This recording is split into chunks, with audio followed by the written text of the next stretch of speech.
Wabarakatuh. Waalaikumsalam warahmatullahi wabarakatuh. Alhamdulillahirrahmanirrahim. Puji beserta syukur marilah sama-sama kita mengucapkan kepada Allah Subhanahu wa taala, di mana pada hari ini kita bisa berkumpul di SD negeri yang kita cintai ini. Selawat dan salam tak lupa selalu kita kirimkan ke runjukan alam, yakni Nabi besar Muhammad sallallahu alaihi wasallam yang telah membawa kita dari alam kebodohan kepada alam yang berilmu pengetahuan. Yang saya hormati Ibu Kepala Sekolah SD Negeri Kapu Badar, yang saya hormati Dewan Guru SD Negeri Kapu Badar.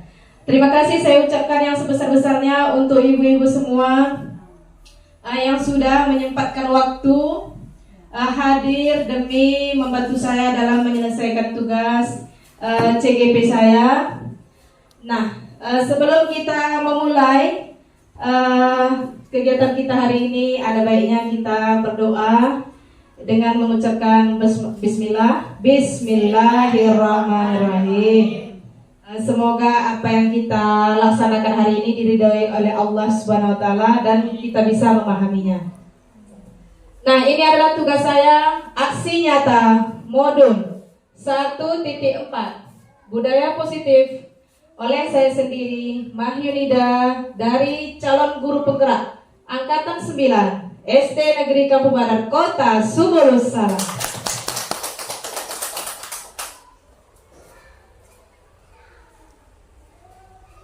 Nah, ini dia Bapak Ibu semua, kalau kita dengar budaya positif, apakah yang ada di benak ibu-ibu semua? Seperti itu ya. Apa yang kita bayangkan kalau mendengar budaya positif? Adakah yang berkenan untuk menjawab? Ya, barangkali Bu Ida ya. Budaya positif. Ya, silahkan Ibu. Ya, budaya positif itu adalah berkenaan dengan penanaman norma-norma atau kaidah-kaidah yang baik di dalam pembelajaran, penerapannya kepada anak-anak. Ya, berarti intinya budaya positif itu adalah penanaman nilai-nilai kaidah yang baik dan di dalam memupuk karakter murid kita. Kita lihat ya, ini adalah makna dari budaya positif. Budaya positif merupakan perwujudan dari nilai-nilai atau keyakinan universal yang diterapkan di sekolah sebagai perwujudan dari visi yang mengandung nilai-nilai kebajikan sesuai dengan pendidikan nasional dalam profil pelajar Pancasila. Dari inti yang kita lihat di sini berarti budaya positif itu adalah nilai-nilai kebaikan atau nilai-nilai yang ditanamkan di sekolah sehingga visi sekolah tersebut terwujud, tentunya sesuai dengan profil pelajar Pancasila. Nah, selanjutnya konsep inti yang akan kita pelajari hari ini adalah pertama, perubahan paradigma belajar, disiplin positif, motivasi perilaku manusia, kebutuhan dasar, posisi kontrol restitusi, keyakinan kelas, dan terakhir segitiga restitusi. Nah, diharapkan kepada ibu-ibu semua supaya tetap semangat. Ada semangatnya? Ada. Semangat. SD Kapu Badar. Semangat. Ya, kalau nggak yes ya. SD Negeri Kapu Badar. Yes. Alhamdulillah. Semoga bisa kita lanjut sampai selesai. Kita lihat yang pertama, yaitu pembelajaran dengan paradigma baru.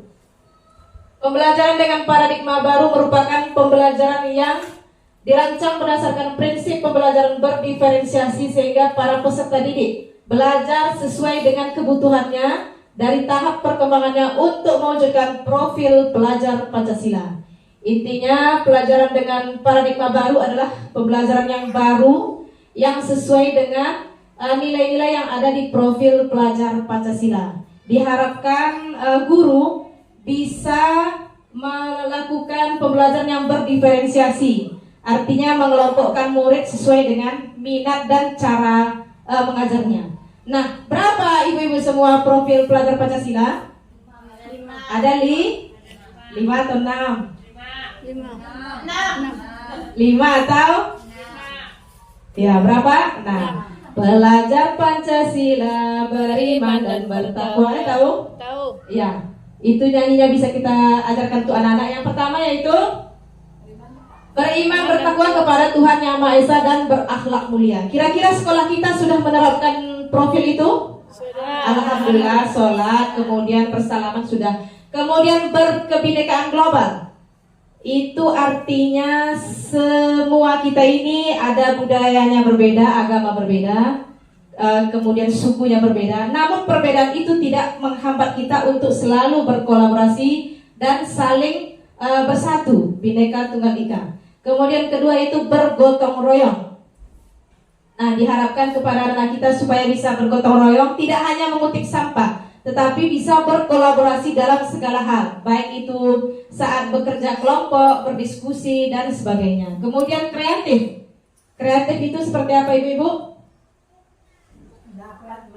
Dapat, ya betul sekali, dapat menemukan ide-ide terbaru ya. Kemudian bernalar kritis. Bernalar kritis artinya mampu memecahkan suatu permasalahan. Iya Bu ya? Ya, itu menurut pemahaman saya. Kemudian mandiri. Bisa bekerja, mengerjakan sesuatu tanpa perlu bantuan orang lain. Nah, ini adalah profil pelajar Pancasila yang harus kita tanamkan kepada anak didik kita. Nah, sekarang lanjut kita ke disiplin positif. Sebenarnya apa yang terbayang dalam benak kita, dalam pikiran kita mendengarkan kata disiplin? Ya.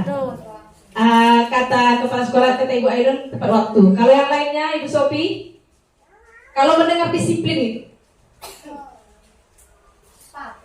patuh, oke, benar sekali. Ada lagi pendapat yang lain? Apa tadi dibilang Ibu Aidan? Tepat waktu, patuh. Ya, itu adalah benar sekali. Sebenarnya disiplin itu berasal dari kata disiplina, yang artinya belajar. Belajar untuk menjadi orang yang bertanggung jawab, belajar untuk menghargai waktu. Disiplin mengacu pada disiplin diri yang memiliki tanggung jawab terhadap apa yang dilakukannya berdasarkan nilai-nilai yang diyakini. Disiplin positif merupakan salah satu cara penerapan disiplin yang bertujuan untuk menumbuhkan kesadaran, sadar, serta memberdayakan peserta didik tanpa imbalan penghargaan atau reward, ancaman atau hukuman. Sebagai pendidik, tujuan kita adalah menciptakan peserta didik yang memiliki disiplin diri sehingga mereka berperilaku mengacu kepada nilai-nilai kebajikan universal dan memiliki motivasi intrinsik dalam perubahan perilaku ke arah yang lebih baik. Bagaimana ibu-ibu, kurang ngerti ya? Nah, disiplin positif itu diharapkan kepada murid memiliki disiplin yang berasal dari motivasi intrinsik.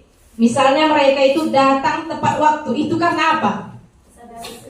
Ya, apakah karena takut dihukum? Apakah karena takut diancam? Apakah karena biar dapat nilai, biar dipuji? Nah, diharapkan kepada anak-anak kita semua supaya mereka itu datang tepat waktu karena motivasi intrinsik atau kesadaran dari dalam dirinya sendiri. Seperti kita lah guru-guru, kita datang tepat waktu itu karena apa? Apakah karena takut sama kepala sekolah? Apakah karena segan? Apakah kalau kepala sekolah tidak di sini, apakah kita tetap datang tepat waktu? Misalnya, oh ini kepala sekolah sedang pelatihan beberapa hari, yang datanglah terlambat, yang piketnya lah nggak maksimal. Apakah seperti itu? Ya. Tapi kita lihat di sekolah kita apapun yang terjadi, walaupun kepala sekolah tidak ada, tetap berjalan dengan baik. Ya. Kemudian itu dia diharapkan kepada kita, guru dan murid, haruslah memiliki disiplin yang berasal dari motivasi intrinsik atau kesadaran kita sendiri. Kemudian selanjutnya nilai-nilai kebajikan. Apa itu nilai-nilai kebajikan? Nilai yang disepakati bersama, lepas dari suku bangsa, agama, bahasa maupun latar belakang. Contoh nilai kebajikan di sini ada 3, yang kita ambil sebenarnya mungkin ada 6. Yaitu kalau profil pelajar Pancasila itu beriman dan bertakwa kepada Tuhan Yang Maha Esa ada 6 yang sudah kita pelajari tadi. Kemudian dari Ibo Primary Years Program mengatakan bahwa nilai kebajikan mereka adalah toleransi, rasa hormat, integritas, mandiri, menghargai, antusias, empati, keingintahuan, kreativitas, dan sebagainya. Kemudian dari organisasi keterampilan hidup, life skill, yaitu nilai kebajikannya adalah dapat dipercaya, lurus hati, pendengar yang aktif, tidak merendahkan orang lain, dan memberikan yang terbaik. Nah, ini adalah semua yang termasuk nilai-nilai kebajikan. Apa itu kebajikan? Nilai-nilai yang baik yang sesuai dengan kaidah-kaidah. Itu dia ya. Selanjutnya, kebutuhan dasar manusia. Kebutuhan dasar manusia adalah segala sesuatu yang kita lakukan untuk mendapatkan apa yang kita inginkan. Seluruh tindakan yang kita lakukan memiliki tujuan tertentu, dan semua usaha terbaik yang kita lakukan adalah dalam rangka untuk kebutuhan dasar kita terpenuhi dengan baik. Ibu-ibu semua butuhnya apa? Kebutuhannya apa? Ya, apalah kebutuhan di dalam hidup? Dalam hal segala apa saja? Kepek. Ada kebutuhan finansial mungkin ya, kebutuhan uang untuk bisa membeli apa Bu Sofi? Beli beras, kebutuhan makanan. Ibu Arum? Kesehatan. Ya, kita lihat ya. Sebenarnya kebutuhan dasar manusia itu berapa gitu ya. Inilah dia. Ketika kebutuhan ini semua dipenuhi, maka hidup akan berjalan dengan baik. Ketika salah satu saja tidak dipenuhi, maka hidup itu akan tidak baik. Ada ketimpangan. Tidak seimbang seperti itu ya. Nah, kebutuhan dasar manusia itu ada 5. Bertahan hidup, kasih sayang dan rasa diterima, kesenangan, kebebasan, dan penguasaan. Nah, kita lihat pada murid kita, seandainya murid kita itu tidak mengeluarkan hal-hal yang negatif atau perilaku yang menyimpang, mungkin saja dari anak kita itu ada kebutuhannya yang tidak terpenuhi. Jadi kita sebagai guru, misalnya ada anak murid yang tidur di kelas. Jadi kita itu jangan langsung marah gitu ya. Kamu kok tidur di kelas? Mungkin saja nilai kebutuhannya, misalnya kalau tidur itu yang mana itu ya? Ya ini ya, bertahan hidup ya. Mungkin saja dia di rumah itu membantu orang tuanya, misalnya masak, membuat kue, sehingga dia kurang tidur, sehingga tidur di dalam kelas. Nah, kita lihat sini bertahan hidup. Kebutuhan bertahan hidup itu mencakup makanan, pakaian, tempat tinggal, keamanan, dan kesehatan. Yang sampaikan Ibu apa tadi? Kesehatan ya, berarti masuk ke dalam bertahan hidup. Kemudian kasih sayang dan rasa diterima, dipedulikan, berbagi, kerjasama, menjadi bagian dalam kelompok. Kemudian selanjutnya kesenangan, bermain, humor, antusiasme, tertawa, kebebasan, mandiri, memiliki pilihan, mencoba hal baru, mampu mengendalikan arah dirinya. Dan terakhir penguasaan, harga diri, keinginan untuk dianggap memimpin, berprestasi, diakui dan didengar. Nah, kalau kita lihat pada anak, mungkin ada anak yang seperti Rapa itu ya. Rapa itu dia itu sering emosinya tidak terkontrol. Kemudian kalau sedikit saja diganggu langsung marah. Itu kira-kira masuk yang kemana ini ya? Kurang kasih sayang. Ya benar sekali. Yaitu masuk ke dalam kebutuhan kurang kasih. Ya mungkin tak di rumah orang tuanya sibuk bekerja ke ladang, sehingga dia itu melampiaskan emosinya supaya guru-gurunya itu memperhatikan dia, supaya kasih sayang itu terpenuhi. Misalnya lagi ada anak yang atau murid di kelas kita itu, mereka itu malas belajar, kurang semangat. Mungkin kita itu bercermin dari diri kita. Mungkin kita mengajarnya monoton, gitu-gitu aja, sehingga mereka itu tidak senang. Maunya kita itu belajar itu ada kadang-kadang games, masukkan dia ice breaking. Bagaimana cara kita seorang guru menampilkan pembelajaran yang menarik? Mungkin kalau udah senang, ketika murid sudah senang dengan sekolah, senang dengan kelas, senang dengan gurunya, maka dengan sendirinya dia pun akan semangat dalam belajar. yang sudah saya terapkan di kelas 5, saya itu mengajar dengan tidak terlalu terpaku, tidak terlalu serius. Kemudian di kelas juga ada kami buat taman supaya mereka bisa duduk-duduk, supaya mereka bisa itu bercerita, sehingga mereka itu senang. Saya lihat ya. Jadi kalau anak-anak itu senang, mereka juga semangat untuk sekolah dan belajar. Nah ini dia, semoga dengan 5 kebutuhan dasar manusia ini bisa kita penuhi, ya, bisa terpenuhi. Dan kita kalau sudah mengerti, bisa kita mengerti dengan anak, ya, tidak langsung menjudge atau memarahi mereka. Nah kita tanya dulu apa yang terjadi, istilahnya kebutuhan mana yang belum terpenuhi. Kita lanjut. Motivasi perilaku manusia. Motivasi itu apa ya? Semangat ya, semangat, keinginan, apalagi ya, dorongan ya. Motivasi. Nah sebenarnya motivasi itu ada 2. Hasrat kita, motivasi ekstrinsik yang berasal dari luar, dari orang lain, dari medsos. Kemudian dari motivasi intrinsik, dari dalam diri. Nah motivasi ekstrinsik itu adalah untuk menghindari ketidaknyamanan atau hukuman. Kemudian untuk mendapatkan imbalan atau penghargaan dari orang lain. Sedangkan motivasi intrinsik untuk menjadi orang yang mereka inginkan dan menghargai diri sendiri dengan nilai-nilai yang mereka percaya. Jadi yang kedua ini, kalau menurut Bapak Ibu semua, manakah yang paling baik yang dimiliki oleh guru maupun murid? Mana Ibu? Ketika motivasi ekstrinsik, kita menasihati anak-anak sebaiknya datang tepat waktu, kita kasih motivasi. Namun ketika kita tidak ada, misalnya si anak itu patuh kepada ibu yang lain, ketika guru yang lain dia tidak patuh lagi, gitu ya. Ketika ada gurunya dia piket, dia menyapu kelas. Ketika gurunya nggak datang, nggak piket, berarti itu bukan, berarti itu adalah motivasi ekstrinsik. Sedangkan motivasi intrinsik, misalnya walaupun gurunya tidak ada, tetap dia latihan upacara, tetap dia piket, tetap dia berperilaku baik. Kenapa? Karena nilai-nilai yang dipercaya dari dalam dirinya sendiri.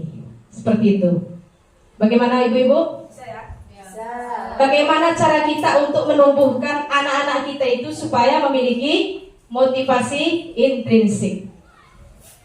Selanjutnya, hukuman. Pernah dengar? Hukuman, konsekuensi, sama restitusi. Ketiga ini yang tidak pernah didengar. Restitusi ya. Restitusi saya juga mengertinya semenjak ikut CGP ini.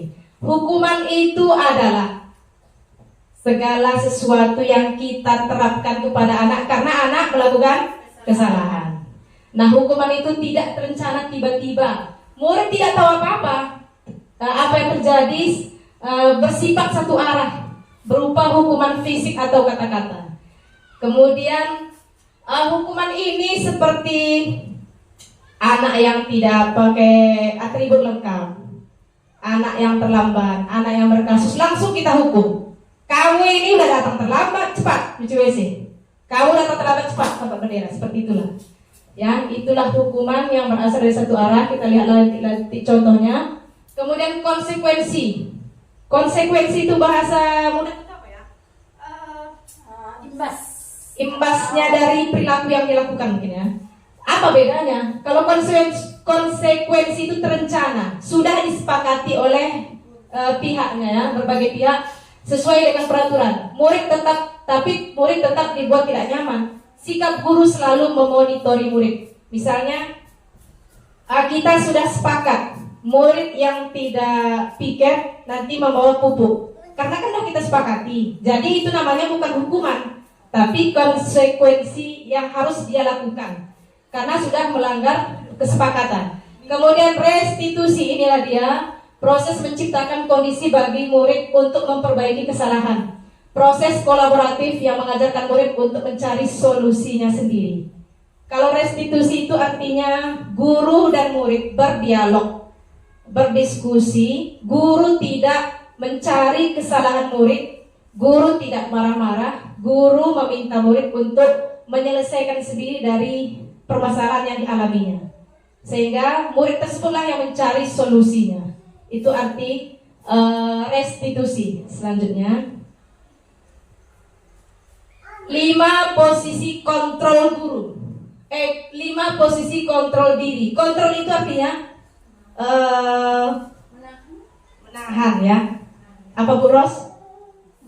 Mengontrol, artinya mengendalikan ya, mengendalikan. Ini adalah kontrol dari guru ini ya, guru. Yang pertama penghukum, pembuat rasa bersalah, teman, pemantau, manajer. Penghukum, adakah yang penghukum di sini? Termasuk saya ya. Ya, kebanyakan guru-guru zaman gitu ya. Kita dihukum, kita dicubit, kita dijewer, disepak, itu zaman. Jadi sekarang sudah tidak zamannya lagi. Penghukum kalau bisa kita hilangkan. Kemudian kalau tidak bisa dihilangkan dengan sedikit demi sedikit. Penghukum, guru menghukum anak hanya satu arah. Kemudian guru kata-katanya karena kasar, menyakitkan hati murid.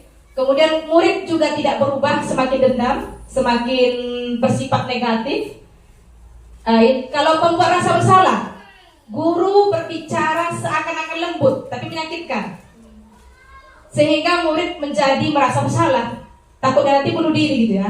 Bagaimana sih kamu ini nak, gitu ya.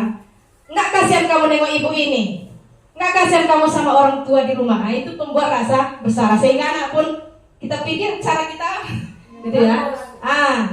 Kemudian teman, ayolah kerjakan. Sekali ini nggak apa-apa ya kamu terlambat. Besok jangan terlambat lagi ya. Seperti teman. Tapi antara guru dengan murid ada kalanya menjadi teman, ada kalanya kita itu harus dihormati. Kemudian pemantau, apa itu pemantau? Guru melihat murid atau memperhatikan murid, misalnya sepertinya kamu hari ini tidak lengkap. Nah, kalau tidak lengkap, atributnya bisa kamu beli di koperasi sekolah. Dia hanya pemantau, tidak marah. Dia hanya melihat murid dari segi konsekuensi. Kemudian terakhir adalah manajer. Manajer itu adalah guru. Guru tidak marah. Guru berdialog kepada murid, disuruh mencari solusi sendiri, seperti restitusi tadi. Misalnya, dengan hari ini bagaimana nak? Apa solusi yang kamu yakini? Setelah ini apa yang kamu lakukan? Itu adalah kata-kata guru di manajer. Kita lihat. Ini penjelasan lengkapnya ini. Contoh penerapan 5 posisi kontrol guru. Ketika ada siswa yang tidak memakai atribut lengkap, kita sering ya? Ya. Penghukum, cepat hormat bendera sekarang. Sehingga murid tadi dengan sakit hati hormat bendera. Inilah kata-kata guru yang penghukum. Termasuk saya mungkin ya. Kemudian lari lapangan cepat 10 kali. Kamu kan nggak lengkap gitu. Itulah tanpa terencana tiba-tiba. Inilah kata-kata dari guru penghukum. Kemudian pembuat rasa bersalah. Berapa kali ibu harus memberitahu kamu? Kamu selalu saja mengecewakan ibu, sehingga murid tadi merasa bersalah. Itulah kata-kata dari pembuat rasa bersalah. Selanjutnya, teman, ayo dong ikuti aturan sekolah. Tolong bantu ibu ya sekali ini. Ya sudah tidak apa-apa. Lain kali jangan diulangi seperti ini lagi ya. Nah, seperti teman dengan karakter guru yang gak marah-marah gitu kan. Pemantau, kamu sudah pemantau ya. Kamu sudah melanggar peraturan sekolah. Kamu tahu konsekuensinya. Setelah upacara, kamu beli atributnya di koperasi sekolah ya, dan jangan diulangi lagi. Lebih mengingatkan kepada peraturan sekolah. Kemudian terakhir adalah manajer. Bagaimana kamu memperbaiki kesalahanmu? Sehingga guru itu hanya menanyakan solusi, nggak mau tahu dengan kesalahan. Apa solusi yang kamu lakukan seperti itu dari kesalahan ini? Nah, sekarang kita lihat ada tebak. Posisi kontrol, apakah aku? Saya kecewa sekali dengan kamu. Yang mana itu? Yang 5 tadi. Ini di posisi yang mana? Ya, pembuat rasa bersalah. Ya, benar sekali. Yang kedua, kamu tidak pernah benar melakukannya. Yang mana itu? Yang apa? Teman. Pertama penghukum, merasa bersalah. Teman, Baru apa lagi tadi? Pemantau, manajer. Yang ini yang mana Bu? Termasuk ke? Ya, yang lain pendapat yang lain Bu Arum. Kamu tidak pernah benar melakukannya. Ya, benar sekali. Penghukum. Kenapa penghukum? Karena membuat hati siswa tersakiti. Hukuman itu ada dua ya. Hukuman fisik pakai kayu mungkin tadi dari lapangan, dan kedua hukuman verbal, kata-kata kita yang keluar dari mulut kita. Selanjutnya, apa rencanamu untuk menyelesaikan masalah ini? Itu termasuk ke yang kelima. Apa yang kelima? Manajer. Selayaknya seorang guru itu harus masuk ke posisi manajer, setidaknya entah pemantau, manajer. Kemudian kita hindarilah yang posisi nomor 1 tadi, yaitu penghukum. Sama-sama kita rubah pelan-pelan. Oh ini, ayolah lakukan demi ibu. Ya teman, kamu tidak akan mendapatkan nilai jika tidak mengerjakan tugas. Pemantau ya, oke, benar sekali. Inilah kunci jawabannya, pembuat rasa bersalah. Benar ya? Bagaimana ibu-ibu sudah mengerti? Ya, alhamdulillah. Kita lanjut keyakinan kelas. Ada yang pernah dengar? Nampaknya sekarang ini sedang marak-maraknya tentang keyakinan kelas. Kalau kita di SD dulu, zaman dahulu itu peraturan sekolah. Peraturan sekolah atau tata tertib sekolah. Di pampang depan kelas yang seperti dibuat Pak Solid dulu, di pampang itu depan kelas 5, panjang ya. Dari 1A, 1B sampai keluar tanda tangan. Kita bacalah. Murid tidak boleh berpakaian misalnya murid tidak boleh berlebihan. Kemudian murid harus pakai sepatu hitam segala macam. Apa perbedaan keyakinan kelas dengan peraturan kelas? Mengapa keyakinan kelas? Mengapa bukan peraturan kelas gitu ya? Kalau keyakinan kelas itu, Saya coba menjawab ya Ibu ya. Ya, biar kita ngerti gitu ya. Apa bedanya peraturan kelas dengan keyakinan kelas? Peraturan kelas itu identik dengan suatu diktator, kediktatoran atau pemaksaan. Nah, sementara kalau keyakinan kelas itu seperti kita tadi ada prinsip intrinsik.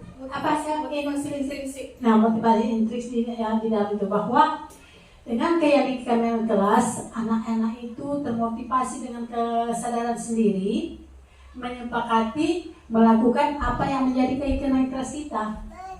Nah, di situ dia. Jadi mereka akan berusaha mampu untuk melakukan apa yang menjadi keyakinan kelas tersebut. Nah, itu aja kira-kira. Ya, benar sekali. Terima kasih Ibu sudah menyampaikan pendapatnya.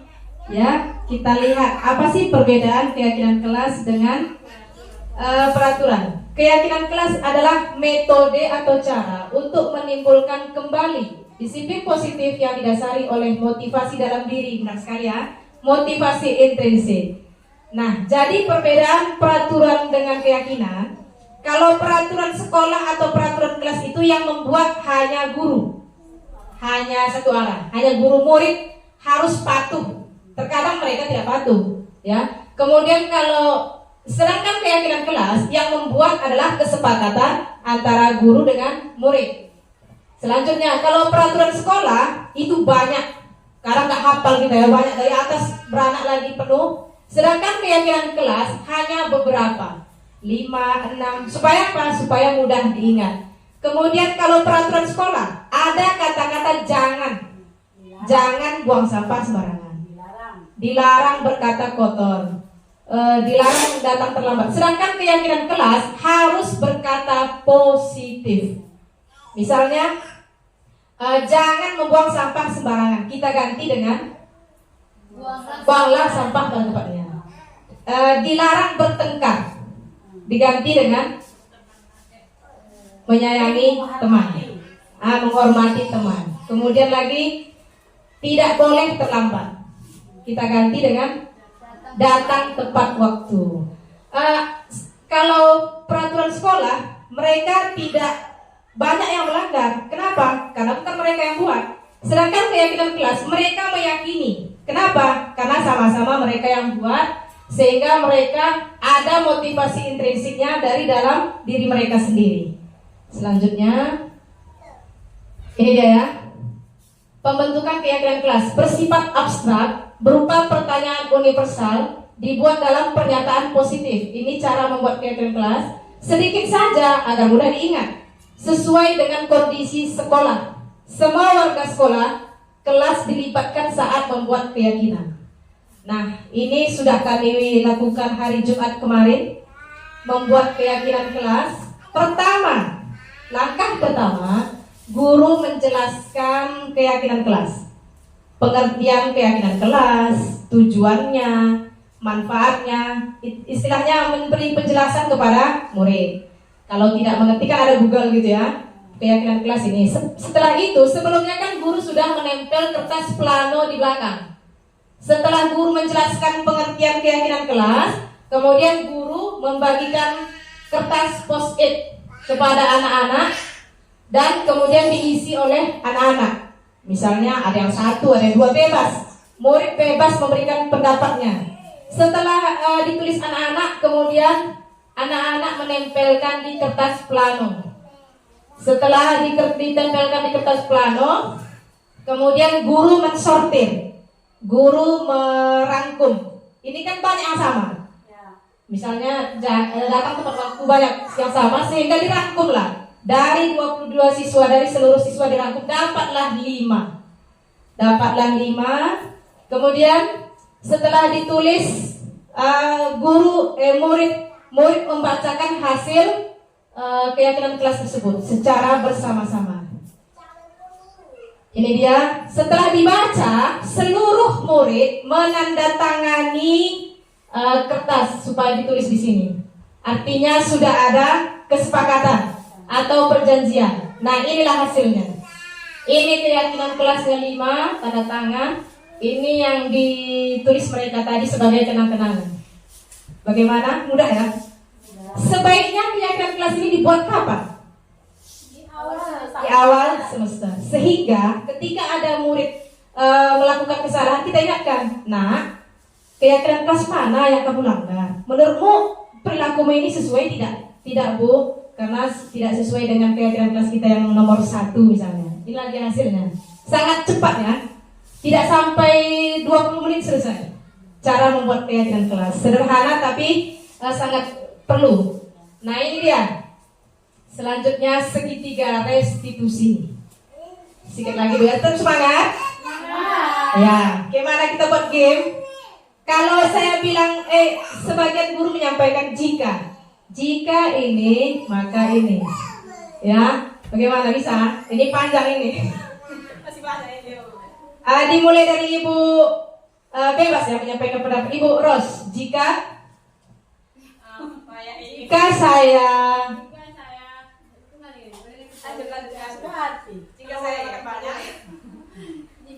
makan banyak akan jadi kenyang.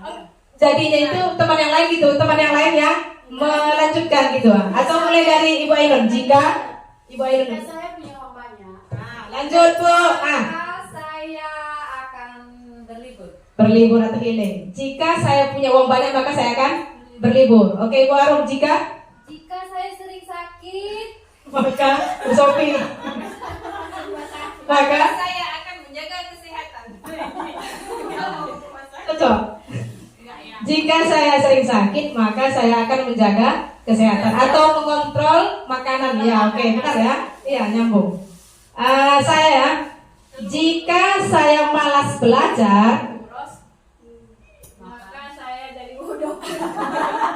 oke, mantap, tepuk tangan ke semuanya. Itu bisa kita terapkan di kelas ya supaya lebih semangat. Kita lanjut, segitiga restitusi, yaitu suatu proses dialog yang dijalankan oleh guru dan agar dapat menghasilkan murid yang mandiri dan bertanggung jawab. Segitiga restitusi itu ada 3 tahapan, 3 langkah.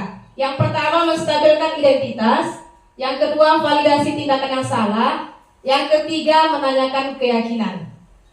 Nah, segitiga restitusi ini bisa kita laksanakan kalau keyakinan kelas sudah dibuat, berkaitan ke situ dia. Jadi kalau tidak ada keyakinan kelas agak sulit gitu menyampaikan. Enggak sama peraturan keras. Segitiga restitusi ini adalah proses percakapan. Maksudnya keyakinan kelas kan sudah dibuat. Segitiga restitusi ini untuk menyelesaikan kasus. Banyak kasus kita ya. Kasus di SD, murid terlambat, murid berkelahi, murid menyontek, murid berbohong. Kalau di SMA merokok, cabut. Banyak macam kasus yang bisa diselesaikan oleh segitiga restitusi. Nah, dalam melaksanakan segitiga restitusi harus sesuai dengan tahapannya. Tidak boleh Tidak boleh langsung langsung ke menanyakan keyakinan. Pertama menstabilkan identitas, kemudian validasi dan keyakinan. Nah, ini dia pengertiannya. Menstabilkan identitas.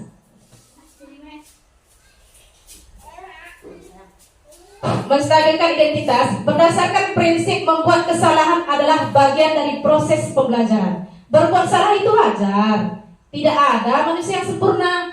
Ibu juga pernah melakukannya.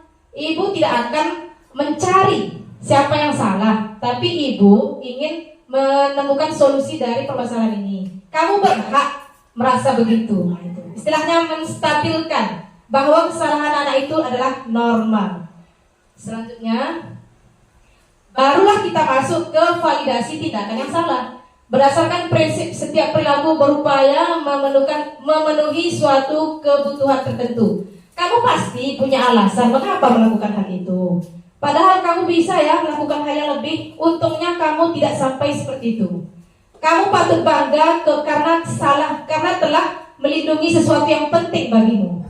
Kamu melakukannya karena mempertahankan sesuatu yang penting bagimu. Intinya kita itu menghargai perbuatannya. Pasti si murid itu memiliki alasan dan tujuan. Kita tanyakan. Kemudian yang terakhir yaitu menanyakan keyakinan. Berdasarkan prinsip teori kontrol bahwa pada dasarnya kita termotivasi secara intrinsik. Apa keyakinan kelas kita? Nilai-nilai apa yang telah disepakati bersama? Seperti apa gambaran sebuah kelas yang ideal menurut kamu? Kamu ingin menjadi orang yang seperti apa? Nah, itu yang disampaikan di keyakinan, menanyakan keyakinan. Nah, ini adalah salah satu contoh. Kita lihat ya, bisa ya?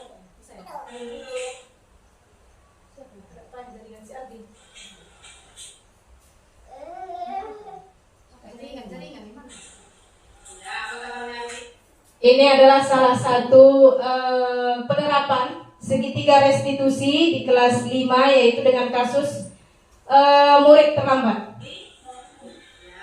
Adi, tahu tidak kenapa dipanggil ke kantor ini? Pertanyaan, guru menstabilkan identitas. Kita lihat dulu jaringannya ini. Singkatnya mengkondisikan situasi dulu. Ya, mengkondisikan, istilahnya murid mungkin udah agak-agak takut. Dinetralkan dulu Bu ya. Apa kabarnya nak? Tahu tidak kamu datang disuruh kemari? Tahu Bu, karena saya terlambat. Oke, karena semua orang itu pernah terlambat gitu ya. Ibu juga dulu pernah sekolah terlambat. Kemudian bukan kamu satu-satunya murid yang terlambat. Setelah itu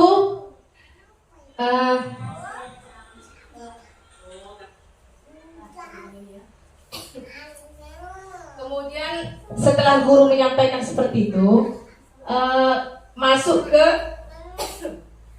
validasi tindakan yang salah. Berarti Ardi, menurut kamu kenapa ya bisa terjadi seperti ini gitu kan?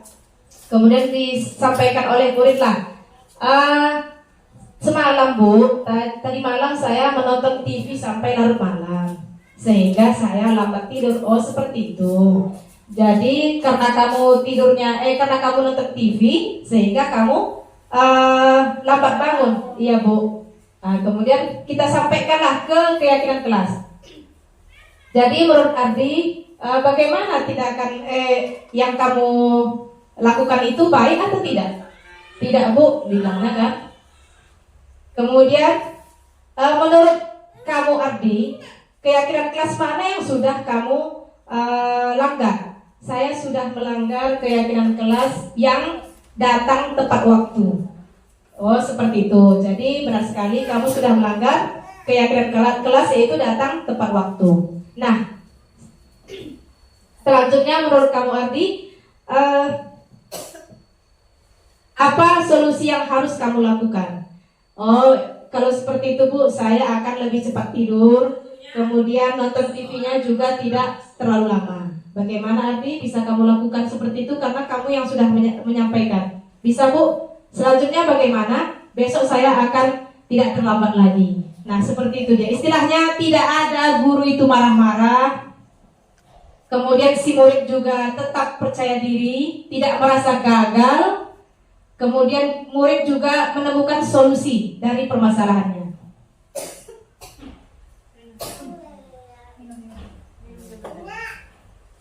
Kemarin juga sudah saya laksanakan itu ya, segitiga restitusi dengan Eko pagi-pagi. Masalahnya adalah kasusnya Eko tidak mengerjakan pidato. Hari apa kemarin? Hari Kamis Eko tidak mengerjakan pidato. Saya panggil. Bagaimana kabar Eko? Baik Bu. Tahu tidak kamu dipanggil kemari karena tidak mengerjakan pidato. Kemudian saya, oh ya, mungkin kamu sibuk ya, banyak kerja. Iya Bu, semalam kemarin petir sehingga saya tidak bisa mengerjakan megang HP. Oh ya, kalau seperti itu kayak mana? Apa tindakan kamu? Saya akan nanti pulang sekolah sebelum sore saya akan kerjakan pidato ini. Saya akan kerjakan. Menurut kamu gimana? Keyakinan kelas yang mana? Keyakinan kelas yaitu tidak bertanggung jawab. Setelah saya praktekkan segitiga restitusi ini, saya lihat banyak perubahan dari murid. Mungkin menurut saya di kelas 6 itu dengan Diki baru siapa Bu? Dirga itu bisa dilakukan segitiga restitusi. Tapi memanggil mereka itu satu-satu orang. Misalnya dalam seminggu kan, hari Senin kita ajak si Diki berbicara. Bagaimana nak kabar? Dengan dari hati ke hati seperti yang dilakukan oleh Ibu Ainun. Kita tanyakan keyakinan kelas, menurutnya perilaku itu baik atau tidak. Besoknya kita panggil si Diki, besoknya si Dirga, besoknya si Purkon. Sehingga ada 2 orang saja yang berubah. Saya rasa yang lain itu juga ngikut. Mudah-mudahan. Jadi kita pelajari lagi segitiga restitusi, apalagi kelas 6 ya. Apalagi sudah agak remaja, biasanya penyampaian yang baik-baik itu akan mudah diingat oleh mereka. Nah, itulah dia. Saya kalau kayak Rapa Bu, apa yang mau saya lakukan itu? Lebih enaknya memang segitiga restitusi ini untuk yang agak kelas atas ya. Mungkin kalau seperti Rapa bagaimana pendapatnya? Untuk Rapa bagaimana Ibu? Ya, kembali saya coba menjawab ya Bu ya. Ini sama-sama kita mencari solusi. Jadi kalau yang beberapa kali saya mengatasi Rafa dengan sikap arogan dan cengeng itu, ada hal yang paling utama seperti dikatakan Ibu Ros, bahwa itu adalah kekurangan kasih sayang, termasuk kebutuhan di dalam kehidupan. Jadi kalau menurut saya, Rafa itu adalah anak yang sebenarnya penyayang. Dari beberapa kali saya komunikasi dengan ibunya, di antara anak-anak itu hanya Rafa lah yang memiliki rasa. Bila ada makanan, hanya dia yang mau menyisihkan untuk ibu dan ayahnya. Bagaimana Bu hanya dia? Yang pertama dia itu jika orang tuanya bepergian, dia anak yang jarang meminta bawakan ini banyak permintaan, itu salah satu. Yang kedua, jika dia memiliki makanan yang tidak dimakan bersama, dia akan menyisihkan untuk mama dan ayahnya. Dan hanya dia di antara begitu banyak anak, hanya dia. Jadi di sini saya bisa menilai anak ini sebenarnya bisa kita ampuh atau kita kuasai dengan cara mendekatkan diri.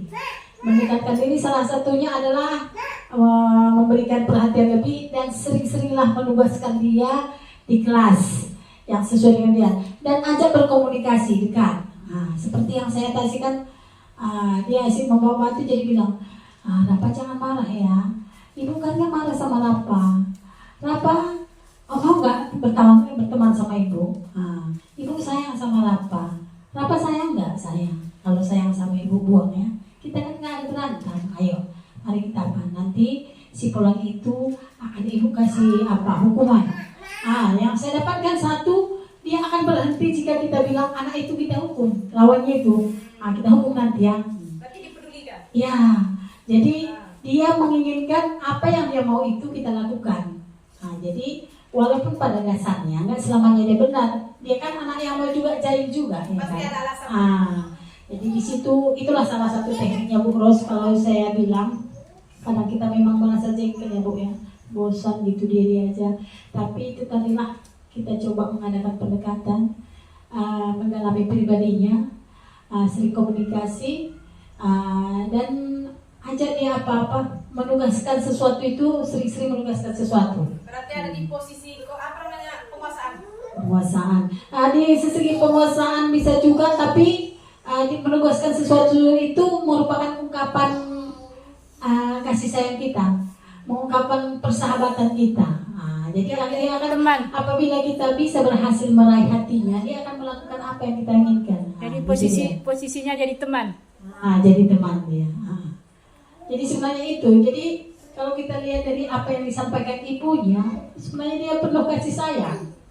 Mengapa dia bisa? Jika ada makanan itu disisihkan, misalnya neneknya bawa ada makanan, walau rambutan, yang ini dijelaskan mamanya di rambutan, 2 biji disisihkannya. Pulang mama sama ayahnya apa kata? Ini kami tadi makan rambutan, mama kan belum ada dapat. Nah untuk mama satu, untuk ayah satu.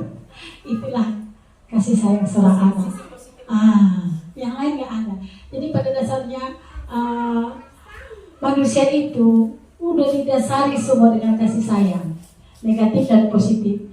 Hanya bagaimana kita cara menyikapinya, bagaimana kita cara menyikapi dan mencari solusi yang benar untuk anak itu. Jadi segitiga restitusi dan paparan Ibu Mahyu tadi sebenarnya udah merupakan suatu lingkaran yang mencari solusi, menjadikan anak peserta didik itu menjadi pribadi-pribadi yang penuh tanggung jawab, kesadaran intrinsik tadi ya, menyadarkan mereka. Jadi sejak dini dia sudah bisa merasa bertanggung jawab, mendisiplinkan diri, dan banyak juga karakter-karakter yang sebenarnya sudah tercakup di dalam itu. Tergantung kebutuhan itu tadi. Kalau dulu dikatakan ada kan kebutuhan primer, sekunder, tertier, itu hanya penjabarannya. Tapi pada dasarnya dari dulu sudah hanya mungkin istilah-istilah kosakatanya aja yang baru ya. Itu aja kira-kira yang saya dapatkan. Mungkin mudah-mudahan bisa menjadi guru-guru yang berebut hati anak-anak. Seperti dikatakan apa itu iklannya, rebutlah hatinya maka apa itu istilahnya Bu? Ada iklan, ibaratnya kayak aksi itu ya. Apa iklannya saya lupa. Jadi jika sudah merebut hatinya, maka kau akan bebas memperlakukannya dalam arti hal positif. Artinya kita guru ini sebagai aktor atau aktris yang bisa merebut hati anak-anak. Jika dia sudah bisa merebut hati anak-anak, kita akan dirindukan. Apapun yang kita inginkan mudah-mudahan masuk, mau dia melakukannya.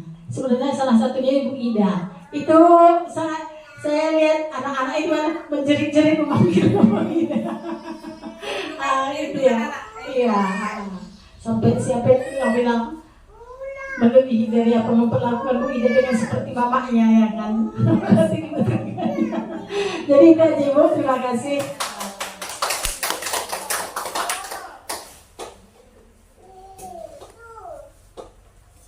Ya, terima kasih terhadap pendapat Ibu ya. Berarti intinya kita itu mencari cara supaya anak itu bisa senang dulu dengan kita. Kemudian setelah anak itu senang, kemudian kita tumbuhkanlah motivasi intrinsik dan banyak-banyaklah berdiskusi, berkolaborasi dengan anak.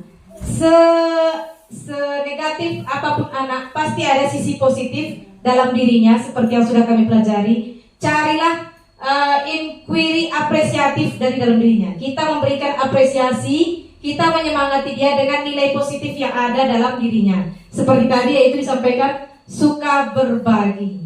Senegatif apapun pasti ada sisi positif. Seperti Diki mungkin sisi positifnya adalah semangat ya. Semangat dalam berlomba, setia kawan, ada ya? Ada. Jadi nilai positif yang ada dalam dirinya itulah yang kita hargai, kita apresiasi dan kita tumbuhkan. Nah, sampai di situ Bapak Ibu, ini adalah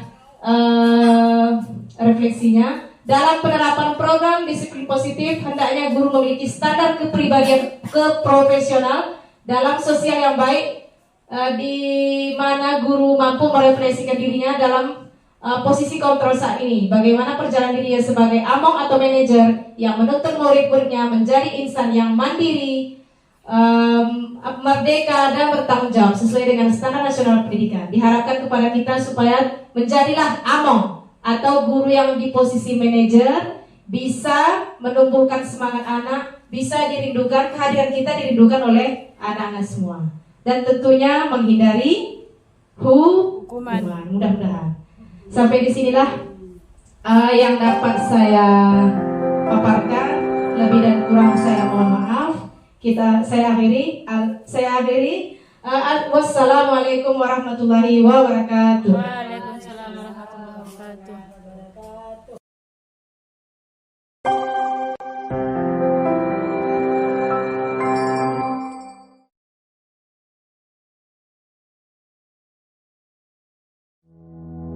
Warahmatullahi wabarakatuh. Waalaikumsalam warahmatullahi wabarakatuh. Apa kabar anak-anak semua? Alhamdulillah sehat, semangat, bahagia, Allah Akbar. Hari ini kita akan membuat namanya keyakinan kelas. Ya, ada yang tahu keyakinan kelas? Tidak. Kalau tidak, Ibu jelaskan. Keyakinan kelas itu adalah mirip-mirip seperti peraturan atau kesepakatan kelas. Kalau dulu namanya peraturan, kalau sekarang namanya keyakinan kelas. Apa itu keyakinan? Yaitu nilai-nilai kebajikan, nilai-nilai kebaikan yang disepakati oleh murid dan guru. Jadi keyakinan kelas itu yang buat bukan guru, tapi kesepakatan antara murid dengan guru. Bagaimana, mengerti? Mengerti. Bagaimana caranya? Apa kata-kata kesepakatan kelas? Tidak boleh menulis, jangan dilarang. Tidak boleh berkata negatif. Harus dengan kata-kata positif. Apalah perubahan dari misalnya dilarang membuang sampah sembarangan, diganti dengan buanglah sampah pada tempatnya. Dilarang berbohong, kita ganti menjadi berkata jujur. Sepertinya sudah mengerti semua. Baiklah, siapkan pulpennya nak. Siapkan pulpen, masing-masing mengisi kertas post-it. Kalian buat empat keyakinan ya. 4 keyakinan. Setelah ditulis nanti ditempelkan di depan. Oke? Yang dilem gitu ya. Yang terbalik.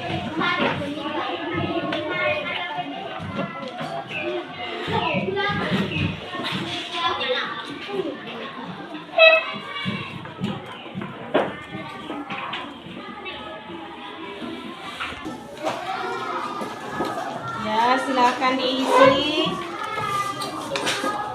4 diisi ya nak. Berapa di sini 5 orang? Kenapa punya Ibu Firman? Selesai? Sudah. Bisa mengerjakan? Bisa. Silakan kelompok mana kelompok ini? Silakan tempelkan ke kertas yang sudah disediakan. Ya, lanjut. Jangan merebut, jangan terjatuh. Jangan tinggal, yang digantung. Ya. Silakan tempelkan.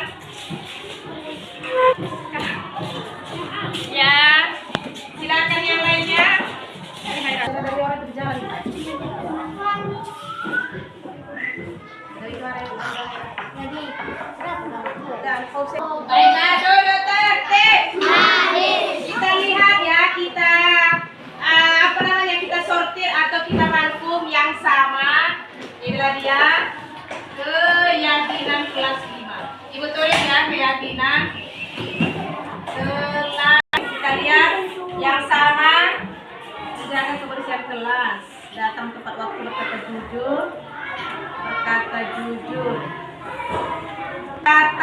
jujur. Ya. Kemudian yang kedua ini banyak yang sama ya. Ini berkata jujur. Kemudian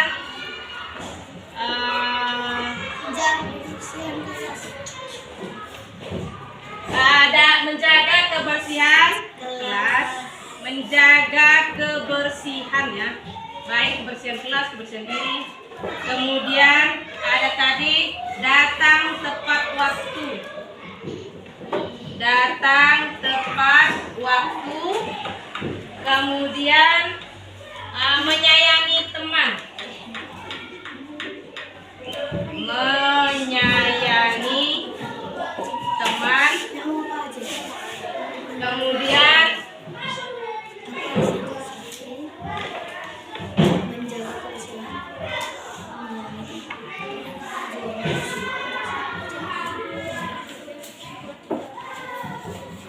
menghormati guru.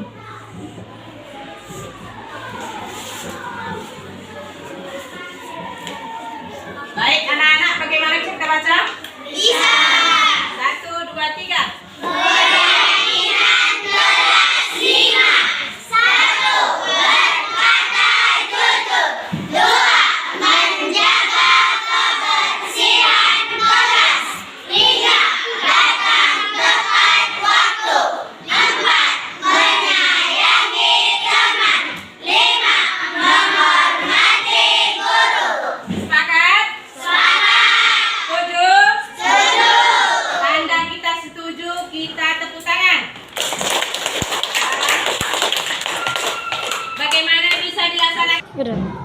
Baiklah sekarang supaya kita selalu meyakini keyakinan kelas kita, mari anak-anak ibu semua supaya menandatangani kertas yang ada di sini. Baik, siapa duluan? Oke, silakan Zulaika. Zulaika, ayo tanda tangan di sini. Tanda tangan dan tanda tangan agak besar. Kemudian tanda tangan ya nak. Lanjut Eko.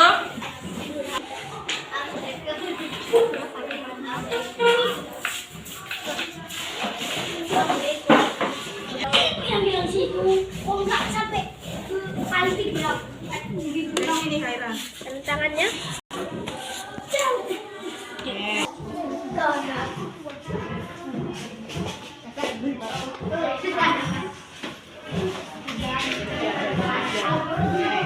Coba lagi Salwa. Dari Kaira betul.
Assalamualaikum. Nama saya Eko Adrian dari kelas 5 SD Negeri Kampung Badan. Saat kami membuat keyakinan kelas, sangat seru sekali. Semoga dengan adanya keyakinan kelas, kami semakin disiplin dan semakin baik. Assalamualaikum warahmatullahi wabarakatuh. Perkenalkan, nama saya Una dari kelas 5 SD Negeri Kampung Badan. Dulu peraturan sekolah yang buat, tapi sekarang keyakinan kelas kami dan guru kami yang buat. Terima kasih SD Negeri Kampung Badan.